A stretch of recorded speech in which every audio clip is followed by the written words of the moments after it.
Okay, good evening, ladies and gentlemen. Hope you can all hear me okay. Welcome to the Corporate Parenting Committee formal version. Before we begin, let me remind you of a few housekeeping rules. A reminder, if one is needed, that the facilities are located at the back through the main doors on this floor. If there's a fire alarm, a continuous sound, please leave the building by the nearest fire exit and make your way to the Cathedral Concourse. If the alarm is an intermittent sound, this indicates a lockdown and attendees should stay in their seats and await further instruction. Before we start the meeting, may I remind everyone that this is a meeting held in public and that the audio recording may be made available on the website in due course. Will you please therefore speak clearly into your microphones when called upon to do so. Let's start please by asking everyone to introduce themselves. Karen, can I start with you? Give John a chance to sit down. Thank you, Councillor Jones. Interpreter. I'm Karen Dunleavy, Democratic Services Officer. Yeah, that's right. Good evening, colleagues. John Gregg, Executive Director for Children and Young People Services. Good evening, I'm Michaela Berry, Acting Head of Service for Corporate Parenting. Hello, Shalina Chandu, Quality Assurance Lead for Participation and Independent Visiting. Hello, I'm Sue King, Fostering Service Manager. I'm here with the foster carer who's Glenn, but he's not here yet. So hopefully he'll be turning up soon. I'm sure he's doing foster carer things. So. Hi, I'm Tess Wilson. I'm the Team Manager for the Children and Care Health Team in CPFT. Evening, Lucy Brunson, Service Manager for Community Paediatrics and Children in Care in Peterborough. I'm Mona Aslam, I'm Designated Doctor for Children in Care. Hi, my name is Mohammed Sabir. I'm a Councillor for Park Ward. I'm covering Councillor Noreen. I'm Councillor Sandra Bond and I'm a councillor in the Gunthorpe Ward. I'm Councillor Jade Seeger and I'm a councillor in Fletton and Stanground Ward. Good evening, I'm Councillor John Howard. I'm a councillor in Hampton, Hargate and Hempstead and Cabinet Member for Corporate Governance and Finance and lots of fun things like that. Hello, David Over, Councillor for Barnack. Hello, Councillor Katie Cole for Dogsthorpe. Evening, Jackie Allen, Councillor in East Ward. Good evening, I'm Ray Bisbee. I'm Councillor for Stanground South and also the Cabinet Member for Children's Services. And good evening everyone, Dennis, I'm the Chair of the Corporate Parenting Committee and a councillor in Dogsthorpe. Right, Glenn, do you just want to introduce yourself? Nice to see you. Apologies for being late, just a bit of traffic. Glenn Crossland, Foster Carer and Vice Chair of the Peterborough Foster Carers Committee. Thank you, Glenn. Item 1, apologies for absence. Karen, do we have any apologies for absence, please? Thank you, Chair. We do have apologies from Councillor Nawaz and Sainsbury and B. Councillor Sabir is here as substitute for Councillor B. Thank you. Welcome, Sabir. Declarations of interest. Does any member wish to declare, I can never pronounce this, I really can't, declare any disclosable pecuniary interest or non-statutory disclosable interest? Try saying that on a tube of wine gums. I'm sure the answer's no, isn't it? Thank you. Right. Item 3, minutes of the meeting held on the 22nd of November 2023. Members are asked to approve the minutes of the meeting held on that date. May I have a proposer and a seconder, please? Councillor Cole proposing. Can I have a seconder? Councillor Allen. Thank you very much indeed. That's very kind. Item 4. Your timing is perfect. Glenn, update. Can I ask Glenn to present the Foster Carer Committee report, please? Thank you. Catch my breath. Okay, so very busy time over Christmas, as you can imagine. Lots going on for the children and within the service, of course. I'll jump to the many things that the children have been doing. Obviously, we had all the Christmas activities of pantomimes, the actual party before Christmas, which thankfully, unfortunately, I couldn't make it, but some members of the committee did, and thank you for all of that. It really does make a difference to the children.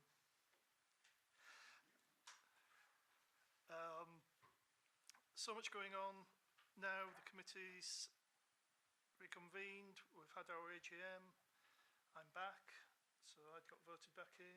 The teams got voted back in. We have new places for the health and well-being of our own foster carers, which is very important, of course. And going from strength to strength. We're getting more involved with the service, and we're being welcomed into those areas.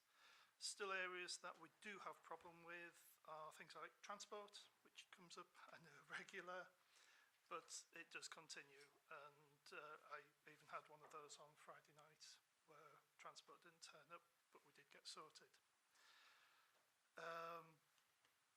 Male foster carers group, a support group. I help with this, and we had our first face-to-face meeting. We had a number of people turn up. It is linked still with Cambridgeshire. So some people travelled for nearly an hour to come and meet up and have a chat.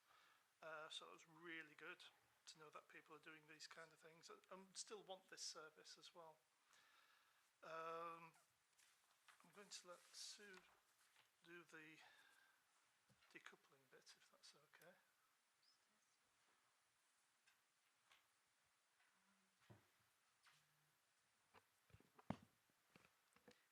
So yeah, there was just an update in terms of the decoupling from Cambridgeshire. Another important date happened on the 8th of January. All of the line management changes were in place. So Peterborough staff are now being managed by Peterborough managers. The additional posts that have been identified in the structure have all been progressed in terms of recruitment. They're being filled sort of on an ongoing basis. We're about there. There's a little bit of a hitch in terms of recruitment of social workers, but we've got agency workers in post whilst we're still recruiting. Lots of exciting things happening. I don't know if people will be aware about the government initiative for recruitment and retention of foster carers, and we're one of 11 councils in the Eastern region, which are a pathway project, where we'll be part of a regional hub in terms of recruiting foster carers, and we'll also have a specialist hub, which is evidence-based, that helps with retention, but also stability of children being and remaining in foster homes, which is called the Mockingbird. So I'll put a link in there because there's lots of information around that. We've been introduced to our coach from the Fostering Network, and we've started the really interesting, exciting work around that project. So that's the service updates.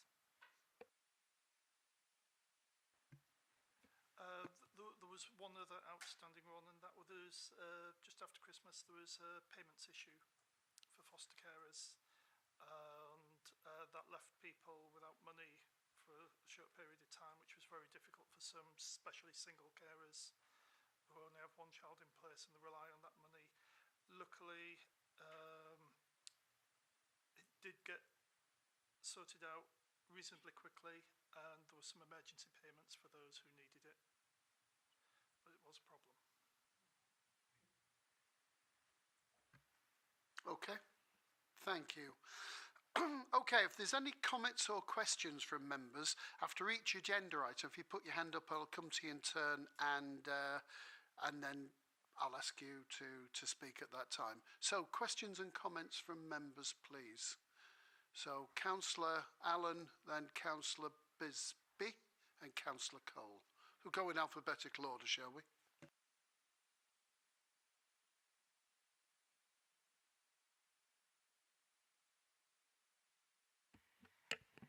Thank you, Chair. So I looked at the Mockingbird slideshow, and obviously from where we have been to where it looks like we're going, this is quite significant. And it says it's under licence, and I was interested at some of the words that we used. I think it says constellation. The children have often said there are big words. Is this a word that is a government word, or is it a word that could perhaps be more user-friendly? Because I just think children will think, even I had to look up to see what would be nicer words in the nurturing side of it. And I think the idea is great. And I'm also not clear is, from the constellation, if these are all existing foster carers, or it suggests that these additional support network might be like an aunt or a grandparent. Might they be just people that might think of going into full-time foster care, but are actually seeing if it's for them? Can you just give me some more background into it, please? There's a lot of questions there, weren't there? So, which I appreciate. It's quite a different idea, isn't it? But there are lots of councils that are currently using it. So, such as Leeds, they have 10 constellations, and then Hertfordshire, they have 8. It's well established. It actually came from Seattle. I won't go into loads of detail, but it's a very evidence-based approach. So, I take your point that some of the terminology might seem strange, but it's a licensed product. So I think we might need to think about what we refer to those. It's also called a hub. I think people can relate to that. A hub home, I think, is what other people refer to it as. So, and then your question. So usually they are existing foster carers. Right. Yeah. Okay. Can I just follow up? Sorry. Is it in this report that we talk about going to a regional foster provision? Is it in this report, the regional? Yeah. And again, it's quite significant. So I guess it's early days with that, but just wondering, we've decoupled from Cambridge. I'm just wondering how this is going to work, particularly within the corporate parenting platform. Anyone? Thank you, Councillor Allen. I think interesting and timely question, given the arrangements we've just made with Cambridgeshire in terms of the separation and the leadership of our own individual services. If you think of the first point of contact that a member of the public makes with the fostering service as being the front door, if you like, then you might think of the regional hub as the porch to that front door. So the government are, through their response to the stable homes review and their response to that, developing regional care cooperatives. And alongside that, there is a view that there's an economy of scale or an efficiency to be had around developing a regional approach to the recruitment of foster carers. And I think in terms of the thinking of it as a porch, then I think there's some added value to that. So, for example, that will mean that you'd be able to make contact with somebody who would be able to talk to you about fostering up until 8 o'clock at night. There would be signposting then to the local authorities' own fostering team. So effectively, it's another avenue. But none of that stops Peterborough people speaking directly to Peterborough Children's Services and making inquiry about fostering, in the city for Peterborough children. But I think it does add value, and my experience of these things, although it might not be completely consistent with the direction of travel we wanted to take the service in, it's certainly better to be in the partnership and benefiting from the regional resource rather than be the only local authority in the region that's not participating in that. Alongside that, there's a longer piece of work that's looking at what a regional care cooperative might look like and how that would operate, and that's in direct response to what was said in the care review about the sufficiency of placements, and we know from our own experience recently that we still have an issue with sufficiency of placements locally. Thank you. Thank you, John. Thank you, Councillor Allen. The minute I hear cooperative, I get all misty-eyed. The other side of the coin is, like you, I think constellation is a lovely word, but I couldn't quite get the setting of it. So I take that point on board entirely. Councillor Bisbee. Yeah, something I wasn't going to talk about, but when you say that it's open now and could be open till 8 o'clock at night, when you think about people at work, then coming back, it gives them more time to actually make that contact. So for me, that's a brilliant idea. But my question was actually to yourself about the payments. Is that something that's happening on a regular basis, or was it just a one-off that it was a? And do we know why it happened? Did you find out? It was definitely a one-off. I've never seen, we haven't had this before, thankfully. We just know that there was an error on the system. We don't know any more details. Technology then. Maybe so.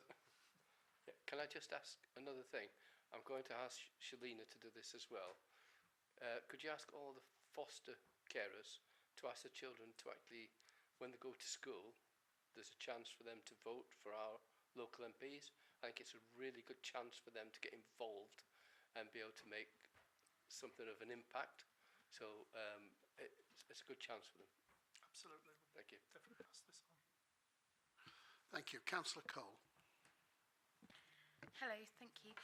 It was more to do with 4.10 on your report about the training provided for prospective foster carers. Recently, I took part in some diversity, inclusion and equality training with the virtual school, and it was really, really good and worthwhile. And as it says here, that the foster care training programme to students, social workers and training resources and professionals, as you're getting an increasingly varied group of children using the foster care service, I didn't know whether that would be something that you could contact Zoe about, trying to organise that training for foster carers, because I think it would be really, really worthwhile based on the variety and type of children that are coming into the service. Shall I come in there? I can't find it actually. I'm on page 17 of your 17. report, 4.10. I think ours goes up to 14. But ours is numbered differently. Oh, it's the next report. I do that makes sense. Well done, Katie. Through us all. But no, it's the foster cares, because it talks about foster care training. Okay. So I just thought that might be something you might not want to do, but actually it was really worthwhile, and I found it very worthwhile, and it would certainly, I think, provide a support to foster carers who are dealing with children coming in with a range of needs. Can we leave that till the next report? Is that okay? It's in the next report. Just, I've got another question from Councillor Rovers, so I'd like to come in there. David. Thanks, Chair. Just a question. Are we going to review the working of the hub annually, or at least with every other interval? Because my experience of working with other agencies has been unsatisfactory, to say the least. And I'd like to keep an eye on what we're doing with the hub and whether it is an advantage to us over the forthcoming months. Who would like to pick that up? So there is a big programme of monitoring, and probably what we didn't say was government have put in quite a lot of funding to set up, so there are additional posts. It's being hosted by Norfolk, and I have worked in, I guess, bigger groups like this. We used to have consortium in adoption and regional groups in fostering. So this feels more akin to that idea, where it's a way of pooling resources and sharing best practice. The focus here is on having this hub, the porch, but we're reporting back to DfE about this as well, and so I think there's quarterly reporting. So it feels like it is being well scrutinised, and of course there's an implementation working group.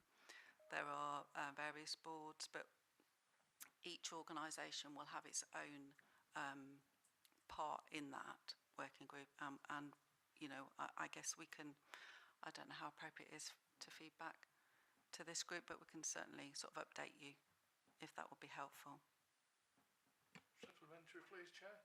I would, although I won't be here, I would really support the idea of reporting back annually because of my fears and concerns about previous cooperations with other authorities, which has been to our detriment.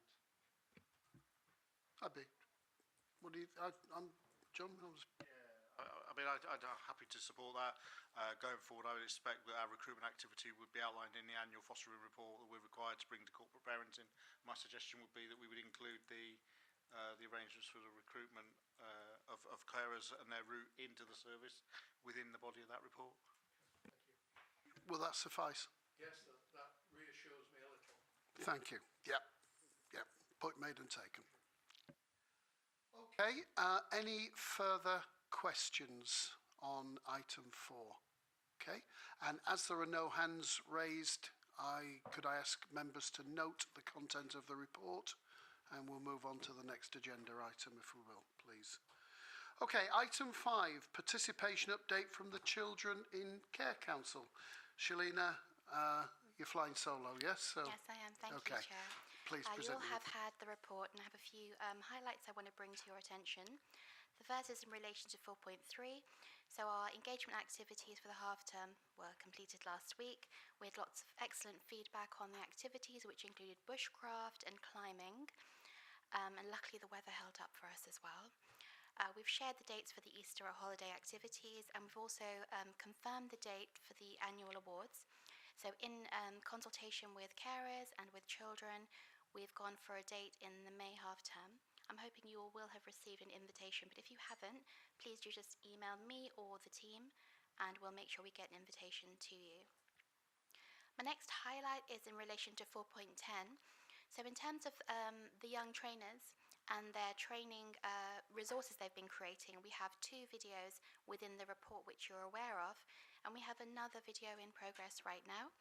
One of our young people has written a very beautiful short poem about what it feels like to be entering a new home and settling into that new home. And we're just working with the animators. It's been recorded, the audio's done, working with the animators, and we're looking forward to bringing that to you and publishing that in the coming months. Finally, I mentioned this in the informal, but I wanted to mention it again in this report and in this meeting, that our chair of Peterborough Care Leaders, our young inspectors and our Children Care Council will be receiving civic awards in the upcoming ceremony, which is next week. So congratulations to them for all the hard work they do and continue to do for all children in care. Thank you. Those are my highlights, but I'm happy to take questions. Thank you, Shalina. I don't recall receiving a date. If it has been confirmed, can somebody just do that for us so we get it minuted? If I've overlooked it, forgive me. But is this the event that normally takes place in August? Okay. So you should have something in your diary for May, but it hasn't got the poster on it yet. I'm going to add the poster, and it maybe will look more like the awards then. Okay. 31st of May. Okay. So dates for your diary, folks. Been lovely to see you along. Councillor Cole, I'm going to come to you because I'm presuming you want to put your question now. Is there anybody else in addition to? Sorry. Through you, Chair, the Civic Awards is on the 5th of March next week. That's for the Civic Awards. That's the Civic Awards. We're talking now about the Children in Care Awards, 31st. But yeah.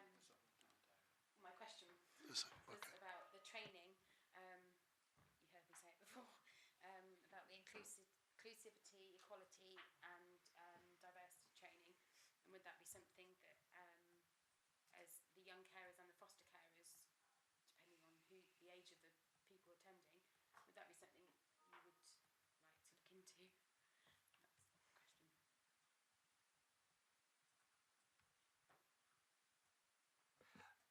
It's from the foster carers side, we do training on this already, but additional training is always welcome. If it could go into our standard training, which hopefully we'll get updates on ready from April, yes, people will sign up, I'm quite sure. Okay, yeah, happy. Councillor Allen, please. Thank you, Chair. Sorry.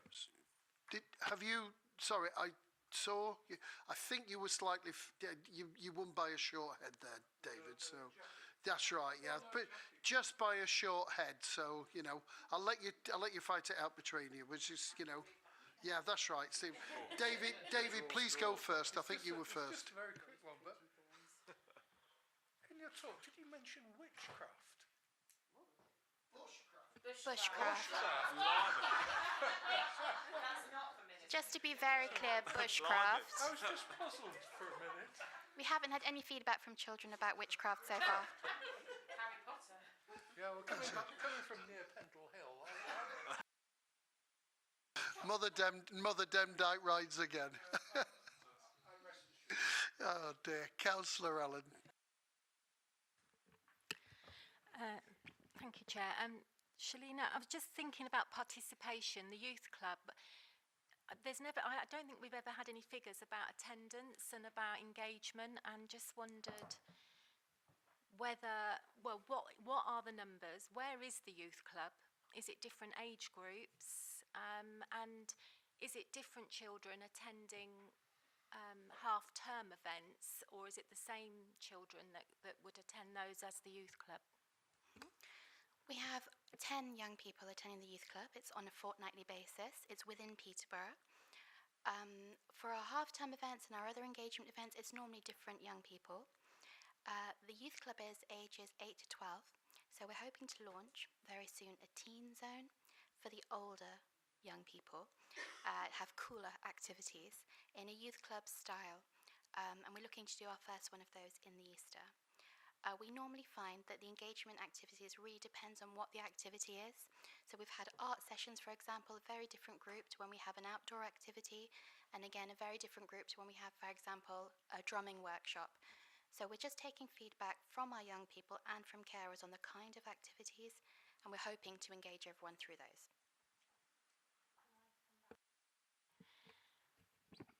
So 10 doesn't sound very much, and I appreciate that's the younger children, and I would, you know, the teens, which we know are more likely to go missing or to perhaps, you know, they're not doing as well in school. I just think that the Teen Youth Club is a really important piece of work, and I'd love to see something come back here to tell us what that how that's looking. Please. Sure. I mean, those activities that Participation put on are all around getting feedback from our young people to improve services. So if there are issues around missing, etc., perhaps it's differently targeted. We have had 10 young people for quite some time in the youth club. We did start off, I think, last year with probably around 5 or 6. It is fortnightly. And it's whether carers can bring them to it, whether they're interested in it. It's after school. But because of the 10 that we have, it's important to continue. But yes, it's a small number, and all of our groups have small numbers in it, but together make up quite a large number of young people who engage with us to give us their views in some way. Yeah. Councillor Bisbee, please. Yeah, just to go on about that, the youth club used to actually invite councillors to it, and I know that you went and I went at the same time, I think, and it was really inspiring work that they were doing at the time. So yeah, if you ever get a chance to be invited, then it's worth going to see what they're doing. Thank you. Anything else? Lucy. Thank you, Chair. Just wanted to ask really what the additional forecast for provision for the separated migrant children is, and what we'd thought around youth clubs or emotional health and wellbeing for that group of young people who may find it more difficult to enter into that formal youth club setting. So I just wanted to know if there was a plan for development over the next year. I'm having a whisper in my ear that it's members that normally ask questions, but I think it's a valid question.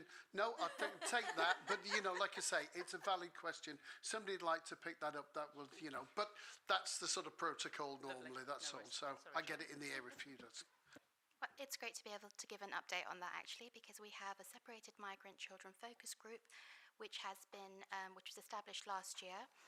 We're having activities especially for them, so in light of their own feedback. So just last week, we had a football activity with Posh. Football is definitely the preference at the moment with this group. They also attended, so they're not catered for separately, as in they can come to any activity they want. But at the football activities where they discussed their feedback. We also had quite a number of separated migrant children attending our our February activities, and signed up for some Easter activities as well. It's okay. Thank you, Shalina. Councillor Cole. Hello. In terms of the activities that you provide, are there specific groups for specific cultural groups of children? Because I know that some children attend groups at mosques and churches and things like that to try and engage a wider range of children to access those groups. Would there be scope to support children if they've come from out of county to continue with learning about their faith and religion? Is that something that is a part of the youth club group scheme? So I'm just trying to think of the remit of participation, like I said. Engaging with our young people to get views, to ensure those views are then heard and acted on. So I'm not seeing the overlap with your suggestion. I'm sure it's something that can be looked at, but I don't think, perhaps as wider youth voice, it wouldn't be necessarily participation, from my understanding. Glenn. We'll just say that that is a core part of the fostering, that we support any areas of cultural backgrounds and their needs. Thank you. Anything else before I ask a question? Shalina, can I ask on 4.7, the participation online discussion, and it said another one took place in December, another one with another one planned for half term. Did it actually take place, and if so, what was the outcome? No, it didn't take place. We had cancellations, people who asked for a different date. So we're going to go for one in the Easter. What we found is online is much less popular than it used to be. We do like to still advertise online opportunities, and we want to be able to have feedback from everybody. But yeah, we're finding a decline in interest in online activities. And then when we have found people who are out of area, they want a one-to-one discussion with one of our team, which we're doing separately anyway, and getting feedback that way.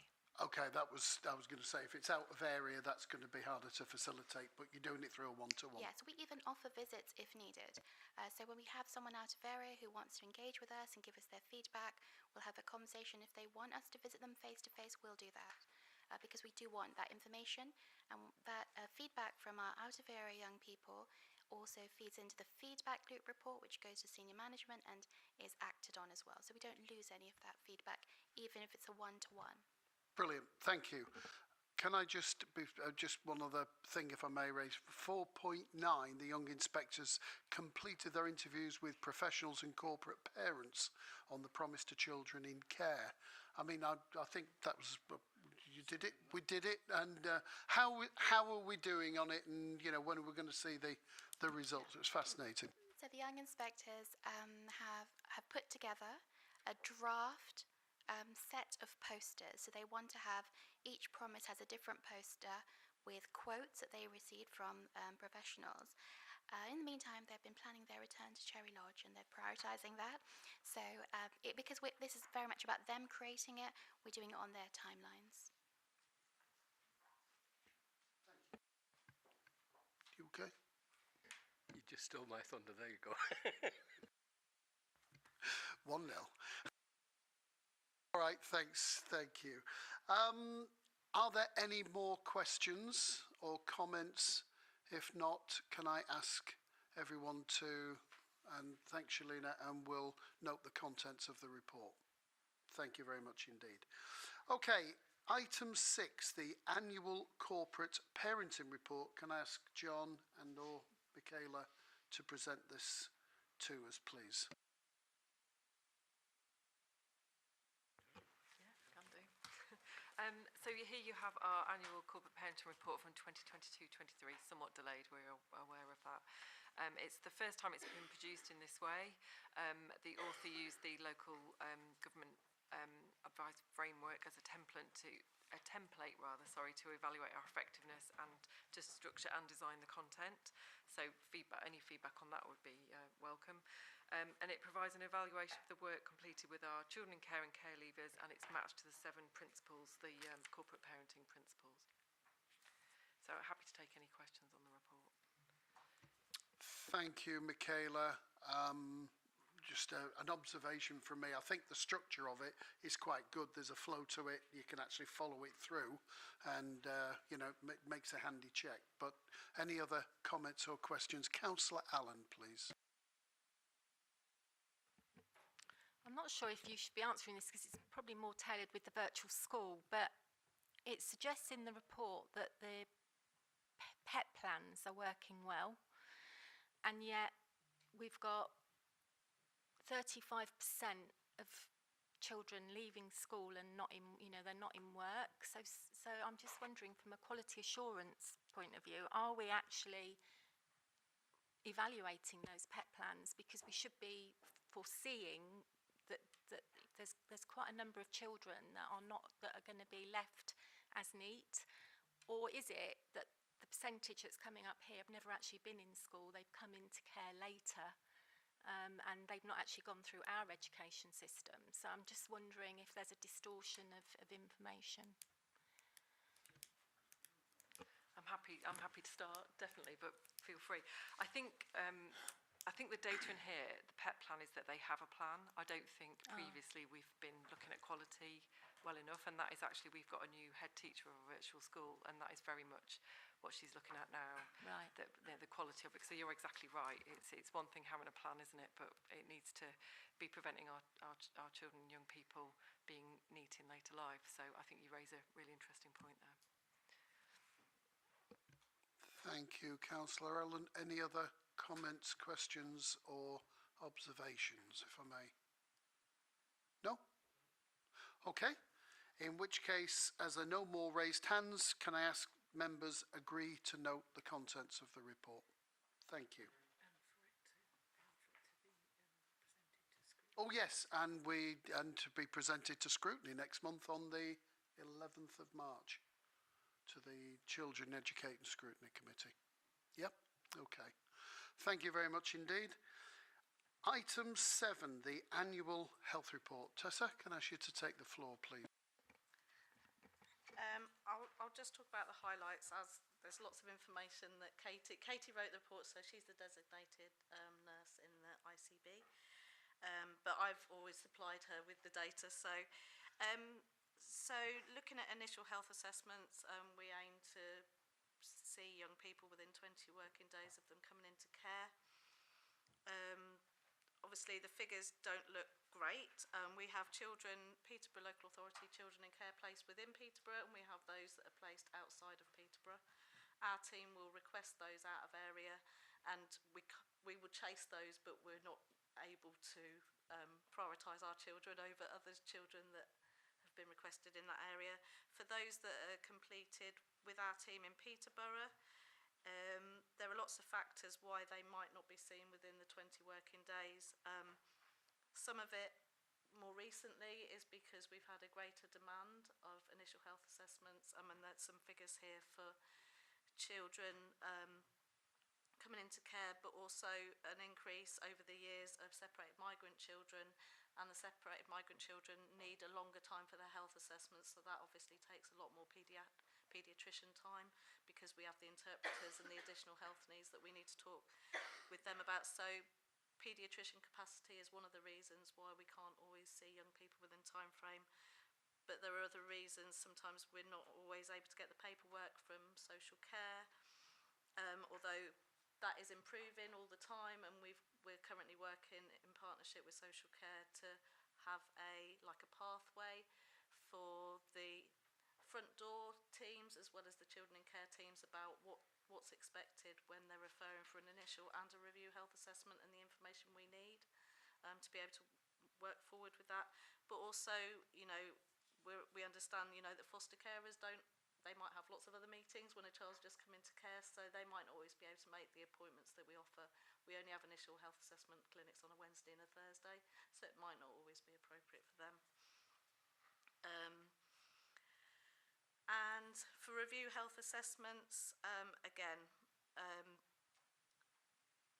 we see 72% within time frame. Again, some of the reasons that we might not might be that we try and prioritise those young people taking GCSEs to offer after school appointments, but we only have a limited amount of after school appointments, and again it's trying to match the right times for the foster carer and the young people, and also sibling groups as well, when, you know, we want to try and see them in the same clinic.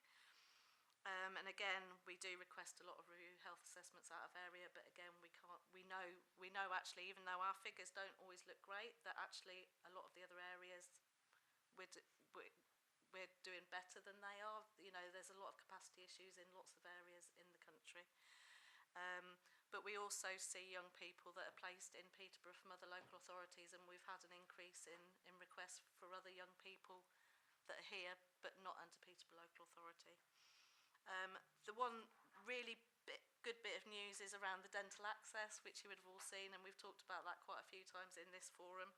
And I'm just trying to remember, only 6% of Peterborough Local Authority children living in area have not seen a dentist in the last year, which is a significant improvement in the last year since the Bushfield dental practice has been seeing our children in care. And we also know that even though it's not been a formal agreement, that Rightwell East at Bretton will see the majority of our separated migrant children, which is brilliant as well. So we've not had such an issue around dentists, which is good. Welcome any questions. Thank you, Tessa. Before we move to questions, just for if members excuse me, weren't aware, Kirsty Knight, councillor who helped us find Bushfield Dental Practice, myself, and, well, it should have been Gary Jones. Gary wasn't here at the time. We signed a letter and we took it down to them, and they were absolutely thrilled to bits. They wouldn't have a picture taken because these units of dental health, they have to weave some magic, shall we just say, on that. So, but they were absolutely delighted with, and, you know, and a big up for Bushfield Dental Practice, and indeed the dental practice in Rightwell, if they're taking the separated migrant children. That's really good news. I am taking questions. Councillor Bisbee has his hand up. Councillor Cole has a hand up. Anybody else? Councillor Howard. So we'll take it in that order, if I may, please. Councillor Bisbee. Yeah, with the MMR vaccines that are in Peterborough not that good, how are we within our children that are in care and care leavers, how are we making sure that everybody is covered? Because there are some horrendous things that come out of that if they don't. So Yeah. where are we? Are you keeping that register? Are you checking with them? Yeah, so I haven't got specific numbers on that. However, for the under 5s we see every 6 months, and the over 5s we see every year, and immunisations are something that we are really hot on when we see young people. But we also have been getting emails from social workers in between, because they're aware of each child that they see on a 6-weekly basis and whether they've had their MMR vaccine, and we've pointed them in the right direction of there's some drop-in clinics at the school immunisation team are offering drop-in clinics, and so they'll provide me with those dates, and we're sharing those with social workers and foster carers for those that maybe missed those vaccines in school or prior to coming into care. Then we're encouraging the uptake of those. Yeah. Okay, thank you. Councillor Cole. Through you, Chair. You're saying that there's been a large increase of separated migrant children. Is there a certain percentage that we're allowed to take? Are we over it? and what happens if we do go over that percentage? I'll let Michaela answer that question because I know that there was a cap. There was a cap, but I think it might have increased.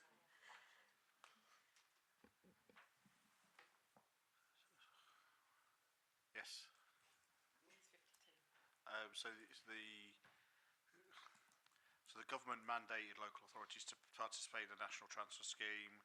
The requirement is 0.1% of child population, which is about 52 children. We're not at that level yet because obviously children turn 18, so we will be approaching that very, very soon. In terms of what happens, then two things. So given that there are other local authorities who are not at their 0.1, effectively we'd come off the rota for a period of time. But I think there'll be a political decision for this administration to make as to whether or not it wish to support separated migrant children at an additional level. We receive a grant from central government regarding the costs associated with looking after children who've sought asylum or separated in some way over. And in addition, no, I'm going to stop there because I've lost my train of thought. So I think that answers your question, Kate. Councillor Cole. Yes. I think it's also helpful to capture that we have raised and submitted figures back to Katie in relation to the number of children we're seeing and why we extend. So normal initial health assessment would be 60 minutes, but we extend that to 90 because of the journey those children have been through and the time they need to have that space, and also the interpretation of that journey needs longer. So we've submitted those figures to say that although there is additional money that is attributed to the local authority, it isn't represented in care, in healthcare. So what we need to do is reflect that, and hence that would support us seeing more children within that 20-day period that we need to from a statutory perspective. So, yeah. And I also wanted to say, in regards to the increase, and you'll see some of the figures here, that actually for Peterborough Local Authority children, we haven't seen a significant increase, but what we've seen is a significant increase in separated migrant children living in Peterborough. So we, in health, we know that a high proportion of separated migrant children that are under Cambridge or Lincolnshire local authority are placed in Peterborough, and that might be because we've got more care providers that support separated migrant children, but that obviously then puts extra pressure on health services. And we also know that a lot of college places are filled up by Christmas, and then young people are having to wait till the next September because there's more demand on those college places as well. Thank you, Tessa and Lucy. John, do you want to come in on that, please? Yeah, I think it's more fundamental than that. I think it's very closely linked to the price of property.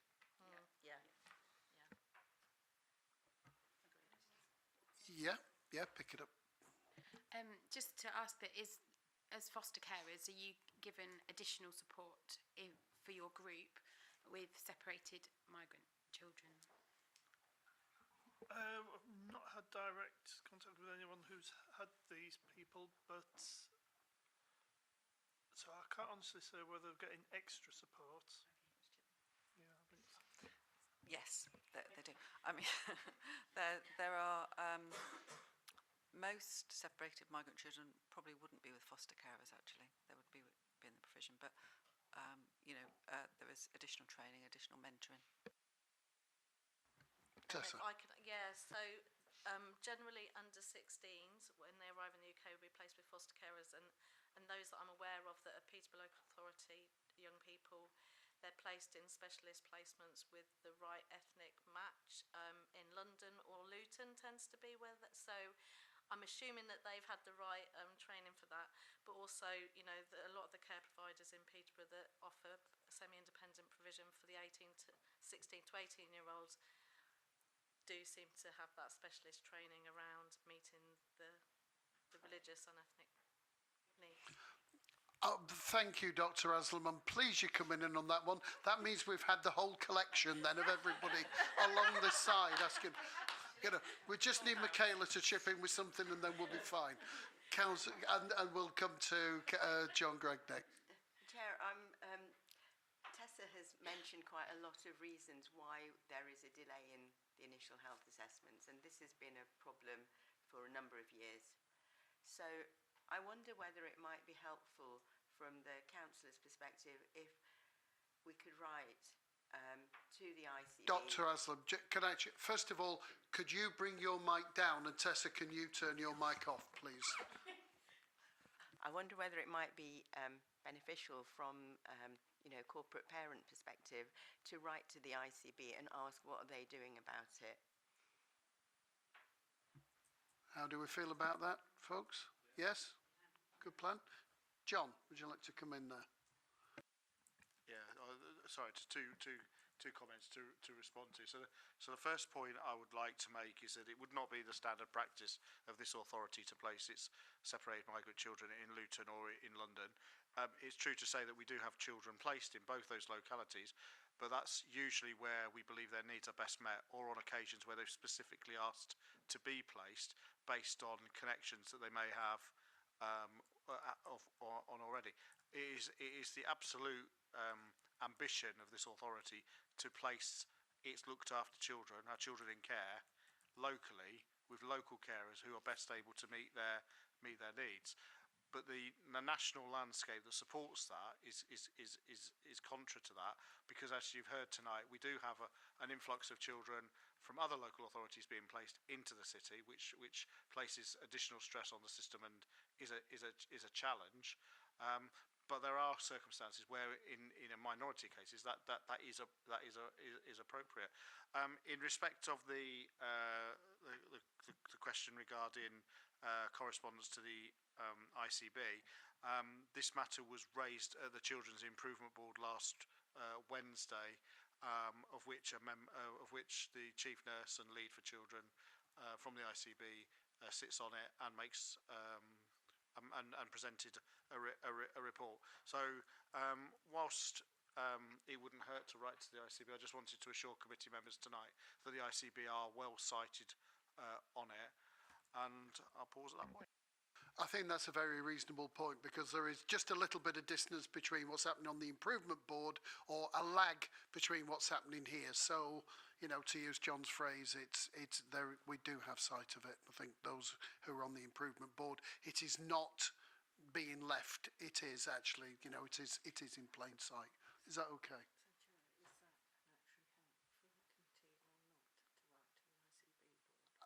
Are we happy at this stage for us that we don't write, given the information that John's just given us, just for the duplication of effort?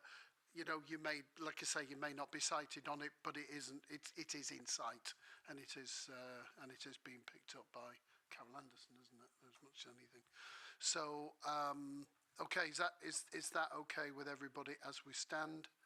And Councillor Howard, I think you wanted to. Finally, we'll get round to you. Chair, I've got a tough act here. How do I follow that? I don't know if this question will get everyone as animated, but I'll try. My question was about the consent and referral for the initial health assessments, and I'm just wondering. It just seems one of those things where there must be an easier way to do it. You'd hope. Can it be a more natural, automatic induction that the consent and referral is initiated as soon as a child comes into the system? Because to be honest, the figures aren't bad, because within 10 working days most of them are submitted, but it just feels like anything that would make that easier would be a good thing. So I don't know what your thoughts are on that. Yeah, I think it is the aim for social workers when a child first comes into care to get the relevant paperwork completed, but I understand that there is lots and lots of paperwork, and if a child comes into care under a section 20, which is voluntary care, it's then having the right time for them to get the consent signed by the birth parent. So, and often, particularly if it's a large sibling group, sometimes there's delays there, because I think, there's a lot of expectation on the social workers when a child first comes into care. But obviously, Michaela, you'd probably be able to tell us a bit more, because there's a lot, isn't there, that social workers have to complete.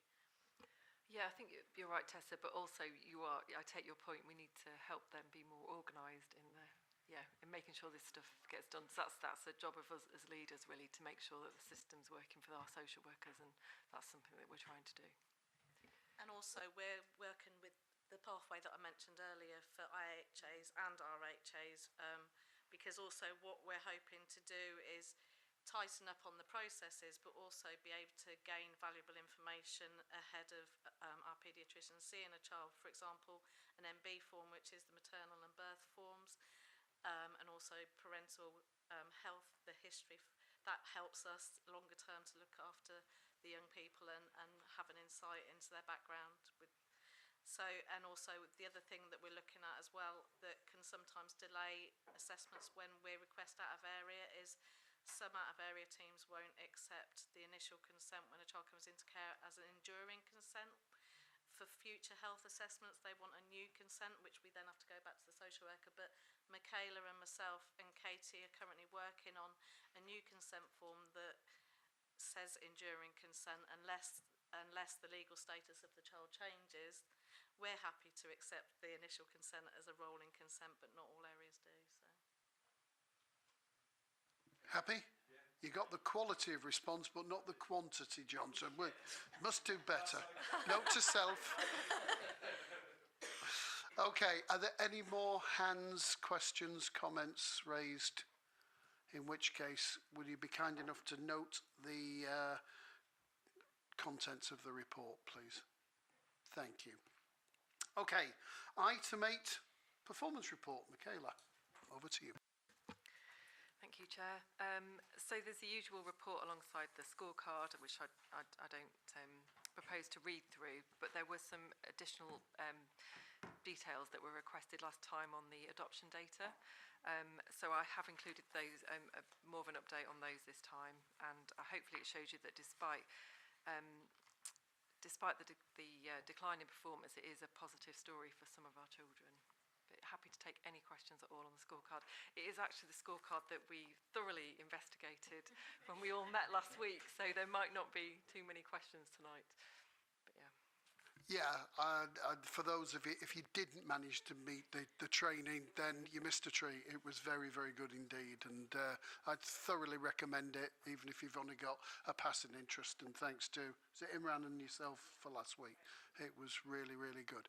Questions from members, if you please. It wasn't that good. Obviously, clearly it was. Anybody? No, we're happy, or we've seen the information. Michaela, you've done it. You've got off. Congratulations. Mission accomplished. I've not known that before now. Okay. Thank you. In which case, will everybody be kind enough to thank you, Michaela? And if there's no more hands, agree to note the contents of the report. Thank you. Item 9, members' issues. This agenda item is designated for those members who are not part of the Corporate Parenting Committee membership, yet hold corporate parenting responsibilities to raise any issues they have regarding the services provided to children in care. Has anybody got any questions? I shan't hold my breath. Sorry? No, it's all right, red herring. Okay, no problem. I'm not holding my breath, in which case we'll pass over that, and in almost record time. With that, ladies and gentlemen, I bring this meeting to a close. Before I do, I'd like to thank officers and members, past and present, for their participation in this most important of committees. The next meetings will be held as agreed at Annual Council, scheduled for the 20th of May. It only remains for me to wish you success if you're seeking re-election, and a peaceful and happy life if you're not. In any event, have a good summer and a safe journey home. Thank you and goodbye.